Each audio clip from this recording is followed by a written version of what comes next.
Pemirsa, polisi akhirnya mengungkap motif dan modus di balik pembunuhan Muhammad Axel, anak politisi PKS Cilegon. HA adalah pelaku tunggal yang melakukan aksinya di latar belakangi motif ekonomi. Pelaku ditangkap saat melakukan pencurian di sebuah rumah mewah milik ex anggota DPRD Cilegon.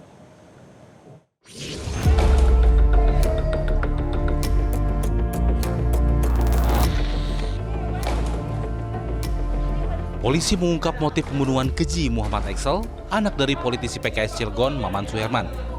Direktur Reserse Kriminal Umum Polda Banten, Kombes Pol Dian Setiawan, menyebut pelaku melakukan aksinya karena dilatar belakangi motif ekonomi. Pelaku ditangkap saat melakukan pencurian di sebuah rumah mewah milik mantan DPRD Cilegon. Karena himpitan ekonomi inilah mendorong yang bersangkutan untuk melakukan tindak pidana ini. Bahkan yang bersangkutan juga sempat curhat kepada istrinya. Ini ditemukan penyidik pada chat handphone antara pelaku dengan istrinya.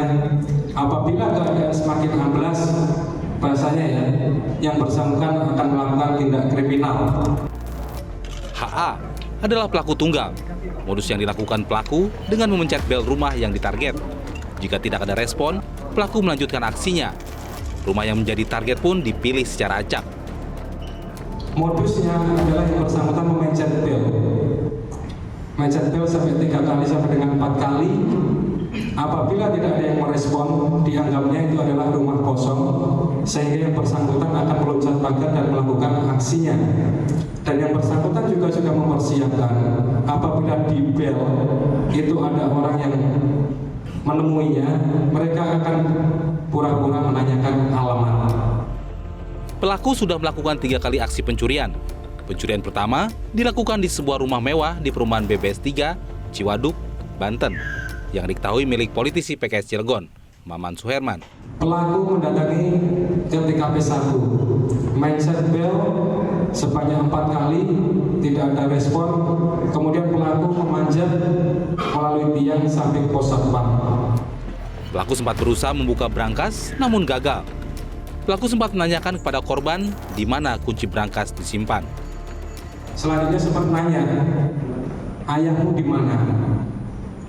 Korban sempat menjawab, keluar. Tahu kunci brankas ditaruh di mana? Korban sempat menjawab, tidak tahu. Mungkin kakak D yang tahu. Sambil menunjuk kamar kakaknya yang waktu itu juga ada di lantai 2. Selanjutnya korban dirangkul, dibawa ke balik almari putih di dalam kamar utama bapaknya. Di situ saya ikat ya. Saat diikat, pelaku sempat melakukan perlawanan dengan menendang hingga akhirnya pelaku dengan keji membunuh korban. Korban melakukan perlawanan, yaitu dengan cara 2 kali menendang kemaluan si pelaku, menendang lutut dan siku. Dari situ pelaku langsung menusuk korban. Korban sempat teriak "A", semakin ditusuk. Atas perbuatannya pelaku dijerat pasal berlapis. Selain tentang perlindungan anak, pelaku juga dijerat pasal pembunuhan yang didahului pencurian dengan pemberatan dengan ancaman hukuman maksimal seumur hidup. Tim Liputan Metro TV.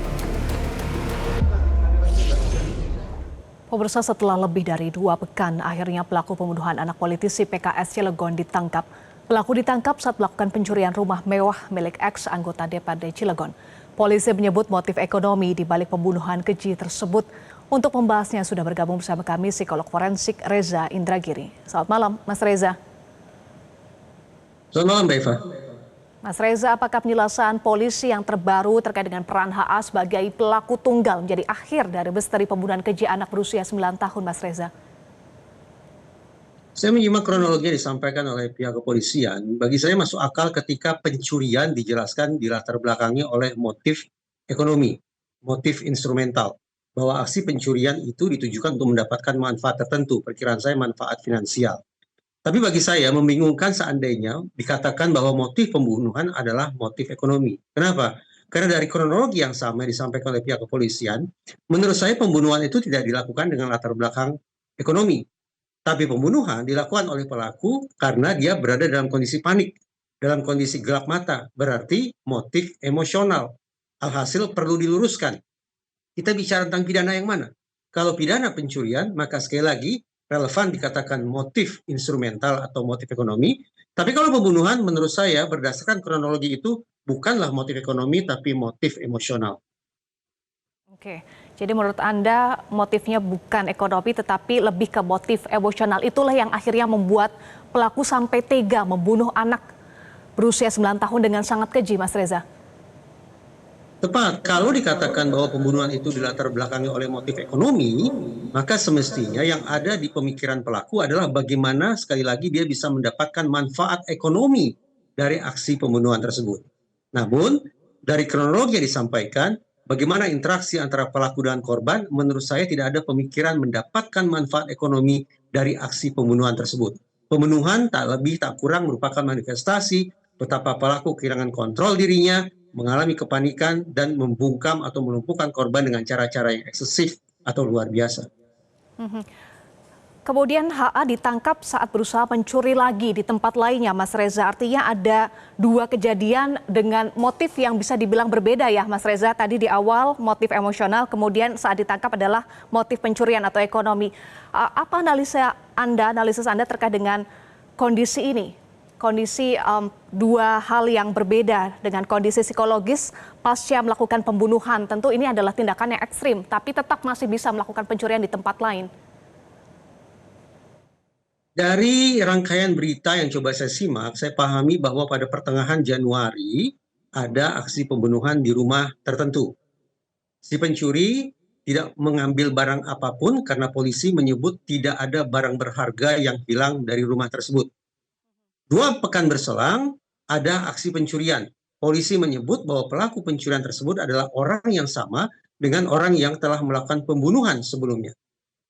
Kemudian Kapolda Banten juga menimpali, menyebut bahwa pelaku pencurian tersebut adalah pelaku kambuhan, spesialis pencuri di rumah kosong. Pertanyaan justru muncul setelah menyimak perkataan dari Kapolda Banten. Akal sehat saya bertanya, kalau pelaku pembunuhan atau pelaku pencurian itu disebut sebagai orang yang sama, dan pelaku pencurian itu disebut sebagai pelaku kambuhan, maka mengapa di rumah pertama, tempat dia melakukan aksi pembunuhan, dia tidak mengambil barang apapun, dia tidak mencuri apapun? Pertanyaan itu tidak terjawab, sehingga muncul pertanyaan kedua, bahwa benarkah pelaku pencurian itu terbukti sebagai orang yang juga melakukan pembunuhan di rumah sebelumnya? Dan polisi menyatakan berdasarkan hasil pemeriksaan ilmiah terhadap barang bukti berupa pisau yang dibawa oleh HA terdapat DNA korban. Dan ada CCTV di rumah korban juga menunjukkan wajah pelaku. Artinya bagaimana Anda melihat keyakinan polisi berdasarkan pemeriksaan ilmiah dan CCTV terkait dengan betul HA adalah pelaku pembunuhan? Proses penegakan hukum termasuk di persidangan tidak boleh mengandalkan pada pengakuan semata, tapi harus mengandalkan pada pembuktian. Sehingga dibutuhkan bukti-bukti untuk meyakinkan kita semua, termasuk meyakinkan hakim bahwa sekali lagi pelaku pencurian itu adalah orang yang juga melakukan pembunuhan sebelumnya. Namun, sekali lagi, dari pemberitaan di media yang saya simak selama ini, dikabarkan misalnya bahwa CCTV dalam keadaan rusak. Kemudian juga, anggaplah polisi telah memeriksa sekian banyak saksi. Semestinya, kalau keterangan-keterangan diberikan oleh para saksi itu berkualitas baik, sepatutnya pihak kepolisian bisa menyusun atau merekonstruksi wajah si pelaku pencurian sekaligus dianggap sebagai pelaku pembunuhan itu. Tambahan lagi, dikabarkan polisi tidak menemukan jejak-jejak apapun.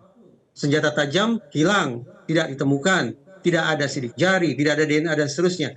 Nah, kesimpang siuran informasi macam itu yang sekali lagi bagi saya menjadi pekerjaan bagi Polda Banten untuk memastikan ketersediaan bukti, paling tidak 2 alat bukti, untuk memastikan bahwa pelaku pencurian itu adalah sekaligus pelaku pembunuhan terhadap anak.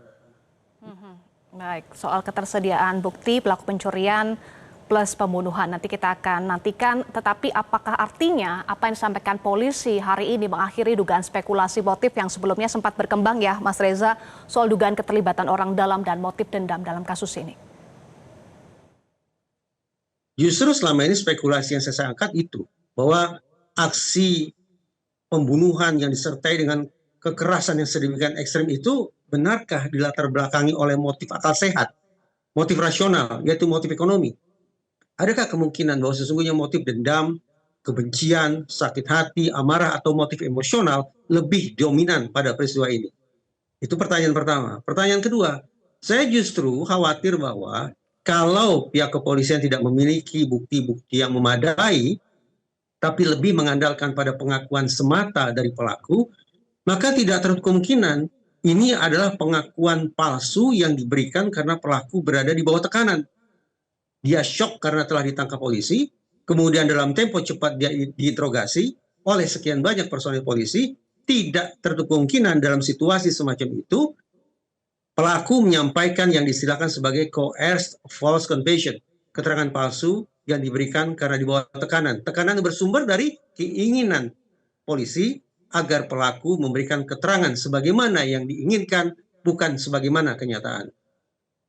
Baik, kita akan nantikan bagaimana perkembangan kasus ini, dan tadi poin yang Anda sampaikan harus ada ketersediaan bukti yang lebih kuat dalam kasus ini. Terima kasih Mas Reza sudah bergabung bersama kami di Prime Time News. Jelajahi cara baru mendapatkan informasi. Download Metro TV Extend sekarang.